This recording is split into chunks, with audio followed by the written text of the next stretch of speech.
late 70s, Elliot and I, and a friend of ours from Brooklyn, needed a fourth to play in a regional Swiss tournament. Someone said, speak to that Daniel Jim guy from Jersey. He's looking for a team. And in those days, Brooklyn players were quite clannish. We didn't like to use people outside of Brooklyn, but we figured we'd give him a try. And it proved to be a good fit for us. And we met with a modicum of success and played a few more times before distance, Brooklyn to New Jersey, and circumstance left us going our own ways. Except for a few chance encounters through the 80s at local clubs or tournaments, our paths took different directions. We found ourselves, however, meeting up again in the mid-90s at Honors.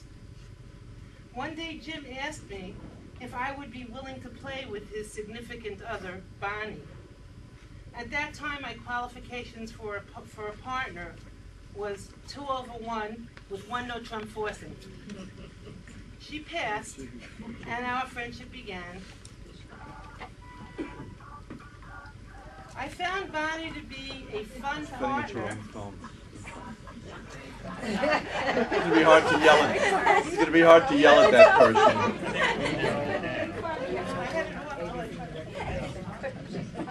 I found Bonnie. I'm not off in a minute. Call my phone. In the middle of a big speech. In the middle of a big speech, okay? I found Bonnie to be a fun partner with a calm, serene demeanor. Beneath lay the strong soul of a mother of two, widowed at an early age. It was easy to see why Jim was attracted to her quiet strength. We found ourselves socializing away from the table frequently in a ladies' night out dinner group. During an exchange of war stories, I admitted that, oh yes, I had once left my spouse for good in a fit of anger and despair and run away to the inn at Quag with a wise girlfriend. She counseled me to go home, that the relationship after a decade was worth saving. Bonnie spoke up. She said she knew just what I meant. She told of a time when things took a turn for the ugly in Jim and her relationship. It was by mutual agreement that they decided to split up and end their relationship.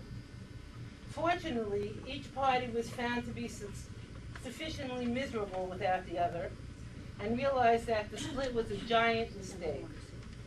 As Bonnie so humorously put it, the breakup didn't take.